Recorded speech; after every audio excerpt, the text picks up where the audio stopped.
అక్షిత, భువన అక్కడుంటారు. అయితే ఇక చరణ్ అడుగుతూ ఉంటాడు అక్షితని, "చెప్తావా లేదా అక్షిత? నువ్వు ఆల్బమ్‌లో పాడలేదని నాకర్థమైపోయింది. అసలు గుళ్ళోనే నువ్వు పాడలేదు. వేరే అమ్మాయి గొంతు నీదని చెప్పి నన్ను మోసం చేశావు. అసల నువ్వు నన్ను చీట్ చేశావు. అయినా సరే పోన్లే నిన్ను క్షమించేశాను. కానీ నువ్వనుకున్నాను. కానీ ఆ అమ్మాయి ఎవరు? ఎవరు పాడింది చెప్పు" అనగానే, "నాకు తెలీదు. నిజంగా నాకు తెలీదు చరణ్" అని చెప్పి అంటుంది అక్షిత. "తెలియకుండా ఎలా ఉంటుంది? ఆల్బమ్‌లో కూడా సేమ్ అదే గొంతు. అంటే ఆ అమ్మాయి నీకు తెలుసు. తెలీదని ఎందుకు అబద్ధం చెప్తున్నావు? చెప్తావా లేదా? మర్యాదగా చెప్పు" అని చెప్పి గట్టిగా నిలదీస్తాడు అక్షితని. అప్పుడు చరణ్‌తో చెప్తుంది అక్షిత, "అంటే నాకు జనరల్‌గా తెలీదు. యాక్చువల్‌గా ఆల్బమ్‌లో పాడింది కూడా నేను కాదు. గుడిలో పాడిన అమ్మాయే ఆల్బమ్‌లో కూడా పాడింది. అయితే నువ్వు నా గొంతు నచ్చింది అని చెప్పి అన్నావు. ఇక నేను ఎలాగైనా ఇష్టాన్ని కాపాడుకుందాం అనుకోని ఆల్బమ్‌లో కూడా ఆ అమ్మాయితోనే పాడిపిచ్చాను. అయితే ఆ రోజు ఆల్బమ్‌లో నా వెనకాలుండి బ్యాక్‌గ్రౌండ్‌లో పాడింది ఆ అమ్మాయే ఒప్పుకుంటున్నాను. కానీ ఆ అమ్మాయి ఎవరో తెలీదు చరణ్" అనగా, "తెలియకుండా ఎలా ఉంటుంది? చెప్పు ప్లీజ్" అని చెప్పి అడుగుతాడు చరణ్. "అయ్యో! నీకు ఇంత దాకా నిజం తెలిసాక నేను అబద్ధం చెప్పేదేముంటుంది చరణ్? దాచిపెట్టేదేముంటుంది? నిజంగా ఆ అమ్మాయి ఎవరో తెలీదు. అయితే ఆ అమ్మాయి కొంచెం ఫైనాన్షియల్ ప్రాబ్లమ్‌లో ఉంది ఆ రోజు. ఇక నేను ఆ రోజు ఆ అమ్మాయికి డబ్బులు సహాయం చేశాను. అందుకని ఆ అమ్మాయి నాకు సహాయంగా ఇలాగా ఆల్బమ్‌లో పాట పాడింది. అంతే. అప్పటి నుంచి ఆ అమ్మాయిని నేను ఎప్పుడు చూసిందే లేదు. ఇక ఆ అమ్మాయి ఎప్పుడు నాకు కనిపించిందే లేదు. ఇదే నిజం" అని చెప్పి అంటుంది అక్షిత. "సరేలే నువ్వు నిజం చెప్పడం లేదు. ఆ అమ్మాయి ఎలా నేను కనిపెట్టగలనో నాకు తెలుసు. ఆ అమ్మాయిని నేను ఎలాగైనా చేరుకుంటాను, కనిపెడతాను" అని చెప్పి వెళ్ళిపోతాడు. అక్కడి నుంచి చరణ్ కోపంగా. ఇక అప్పుడు భువన అంటుంది, "ఎందుకు చెప్పావు అక్షిత? అసలా అసలు ఈ టాపికే అనవసరంగా తీసుకొచ్చావు. ఇప్పుడు చరణ్‌కి పల్లవియే పాడిందని తెలిసిపోతే" అని చెప్పి కంగారు పడిపోతూ ఉంటుంది భువన. అప్పుడు అక్షిత అంటుంది, "అంత లేదులే. చరణ్ కనిపెట్టలేడు. అయినా ఎప్పుడో సంవత్సరం క్రితం జరిగింది ఇదంతా ఆ గుళ్ళో. అసలు ఆ గుళ్ళో ఎవరు పాడారు? ఏంటి? ఇదంతా తెలుస్తుందా? తెలిసే ఛాన్సే లేదు. అస్సలు నువ్వు దీని గురించి మర్చిపో. అయినా రెడ్ హ్యాండెడ్‌గా దొరికాను కాబట్టి ఇంక అలా చెప్పాల్సొచ్చింది. కవర్ చేయాల్సొచ్చింది. పల్లవి అని చెప్పలేదు గదా! పల్లవి అని తెలిసే ఛాన్సే లేదు. నువ్వు మాత్రం ఈ కాంపిటీషన్‌లో పల్లవిని ఎలా ఓడించాలి? చరణ్‌కి ఎలా దగ్గరవ్వాలి? ఇది మాత్రమే కాన్సంట్రేట్ చెయ్యి. సో, నువ్వు ప్రాక్టీస్ చేయడానికి మన ఇంటికొచ్చేసేయి. ఓకేనా? ఇంకేం మనసులో పెట్టుకోకు. ఏం టెన్షన్ పెట్టుకోకు" అని చెప్పి అక్షిత చెప్తుంది. మరోపక్క చరణ్ ఏమో గుడికి బయలుదేరతాడు. ఏ గుడిలో అయితే పల్లవి ఫస్ట్‌గా తన గొంతుని వింటాడో, ఆ గుడిలోనే తేల్చుకోవాలి ఆ అమ్మాయి ఎవరనేది అని చెప్పి ఇక గుడికి బయలుదేరతాడు. మరోపక్క పల్లవి ఏమో గుండమ్మ ఇంటికి వెళ్తుందనమాట సైకిల్ తొక్కుకుంటూ. ఇక ఇంటికి వెళ్ళి ఇంటిని అదంతా చూసుకుంటూ, ఇంట్లో అంతా చూసుకుంటూ ఉంటుందనమాట. ఇది నా పుట్టినిల్లు కదా అన్నట్టు చూస్తూ ఉంటుంది.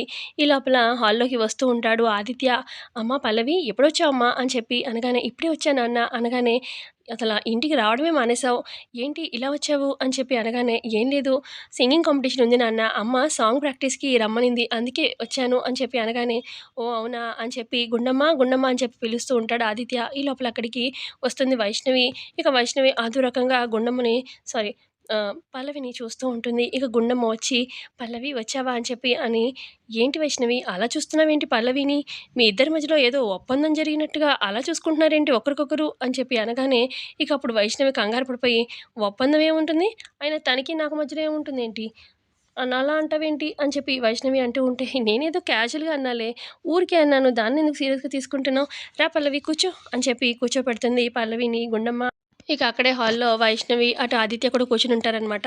"ఏది ఒక పాట అందుకో" అని చెప్పి అంటుంది గుండమ్మ. ఇక పాట పాడుతూ ఉంటే అప్పుడు గుండమ్మ కరెక్షన్స్ చేస్తూ ఉంటుంది. "స్టార్టింగే గొంతు హై పిచ్‌లో పెట్టకూడదు పల్లవి.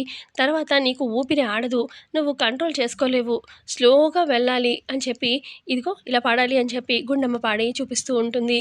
"ఇదిగో ఇక మనిద్దరం కలిసి పాడదాము" అని చెప్పి ఇక పల్లవి ఎక్కడ హై పిచ్ చేస్తుందో ఇక అలా పిచెస్ అన్నీ ఇక తను కరెక్షన్ చేస్తూ ఉంటుంది గుండమ్మ.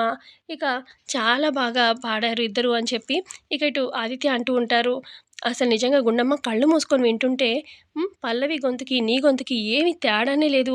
అసలు ఫిజికల్‌గా చూసినా మీ ఇద్దరిలో అసలు వంట చేసే తీరు కానీ, రూపాల్లో కానీ, ఇంకా ఎలా ఆలోచన తీరులో ప్రతిదాగా సేమ్ అనిపిస్తుంది. ఇప్పుడు గొంతు కూడా అలాగే ఉంది అని చెప్పి అంటూ ఉంటే, అప్పుడు గుండమ్మ అంటుంది, "మరి తల్లి పోలికలే కదా పిల్లలకొచ్చేది.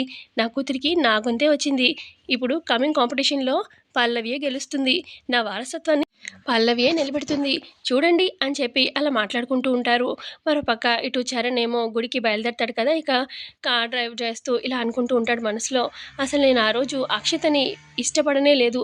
తన గొంతుని తనే తన గొంతే అనుకోని నేను అలా అనుకున్నాను. కానీ యాక్చువల్‌గా నేను ఇష్టపడింది గొంతునే కదా!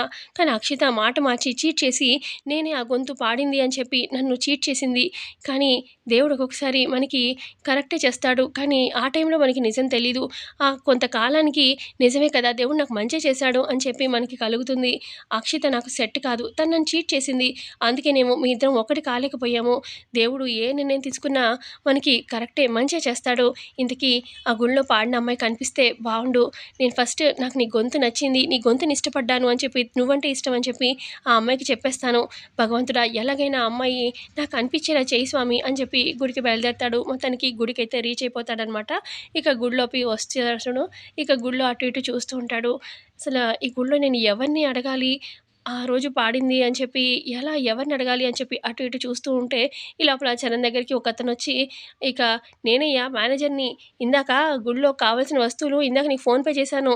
నీకు దగ్గరకొచ్చింది మా అతనే. అతనికి త్వరగా ఇచ్చి పంపించు అని చెప్పి అలా మాట్లాడుతూ ఉంటే, అతని మాటలు వింటాడు చరణ్. ఈయన గుడి మేనేజరా? అయితే ఈయన దగ్గర సీసీటీవీ ఫుటేజ్ ఉంటుంది కదా! అని చెప్పి అతని దగ్గరికొచ్చి, నమస్కారం అండి అని చెప్పి పరిచయం చేసుకుంటాడు. చెప్పు బాబు ఏంటి? అని చెప్పి ఆ మేనేజర్ అనగానే, ఏం లేదండి గత సంవత్సరం 1 ఇయర్ బ్యాక్ కార్తీక మాసం నవంబర్ 18థ్ ఆ టైంకి మీ గుడిలో ఒక అమ్మాయి పాట పాడింది అనగానే, ఆ అమ్మాయి ఏంటి ముసలమ్మలు కూడా పాడతారు గుడిలో.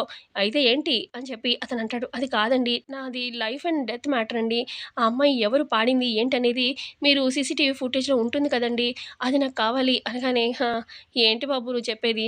ఏదో ఒక నెల ఫుటేజ్ అంటే ఏమైనా ట్రై చేయొచ్చు. మరి సంవత్సరం క్రితందంటే ఎక్కడుంటుంది? గుడి పెద్దల దగ్గర వాళ్ళ దగ్గర ఆచార్యుల దగ్గర అక్కడేమైనా ఉండొచ్చు అంతే అనగానే, సార్ మీ గుడికి ఎంత విరాళం కావాలన్నా నేనిస్తాను సార్.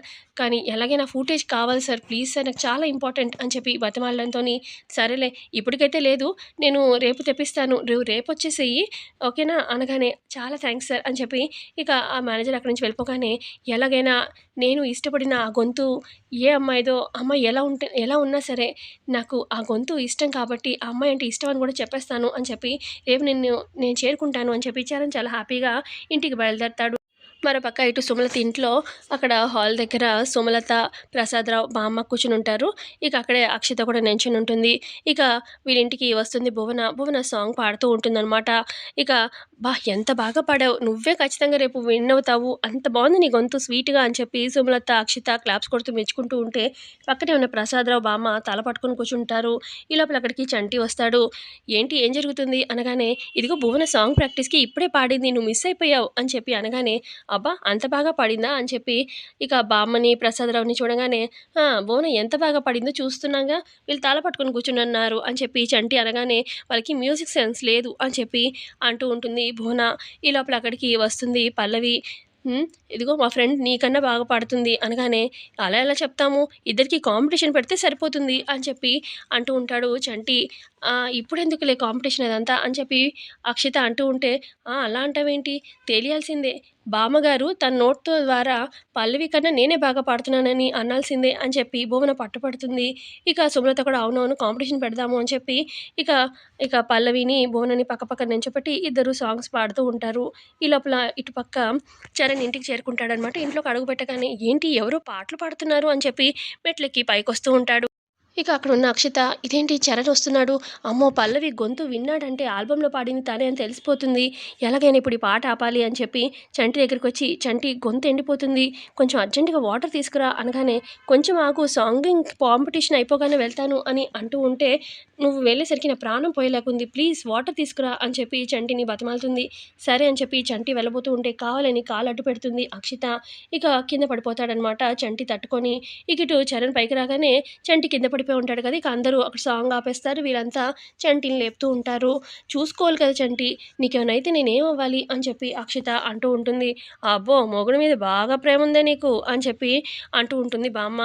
మరి ఆ మాత్రం ఉండదా అని చెప్పి సుమలత అంటూ ఉంటే, మరి నువ్వే చెప్పాలి అని ప్రసాదరావు అంటారు. ఆ తర్వాత ఇక చరణ్ అంటాడు, ఇంతకీ నేనొచ్చే టైంకి పాటలు పాడుతున్నారు ఎవరు? అనగానే, ఇదిగో వీళ్ళిద్దరికీ సింగింగ్ కాంపిటీషన్ పెట్టాము. పల్లవికి, భువనకి ఎవరు బాగా పాడుతున్నారనేది చూస్తున్నాము అనగానే, మరి ఇంతకీ ఎవరు అనేది తెలీదా అని చెప్పి చరణ్ అడుగుతాడు. ఇంకా తేలలేదు. ఇంకా ఎక్కడైంది అనగానే, మరి కంటిన్యూ చేద్దాము అని చెప్పి చరణ్ అనగానే, ఇక అక్షిత కంగారు పడుతూ, ఏమి వద్దు అని చెప్పి అనగానే, ఎందుకు వద్దంటున్నావు అని చెప్పి బామ్మ అంటుంది. ఇక అప్పుడు కన్ను కొడుతుందనమాట సుమలతకి. వద్దా ఆంటీ అన్నట్టుగా. అంటే చంటి ఇప్పుడే కింద పడ్డాడు కదా! తనకంత దెబ్బ దెబ్బ తగిలింది.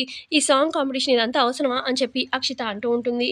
సో ఇంతే అండి ఇవాల్టి ఎపిసోడ్‌లో జరిగింది. ఎపిసోడ్ నచ్చిందా? నచ్చితే ఖచ్చితంగా లైక్ చేయండి. Thanks for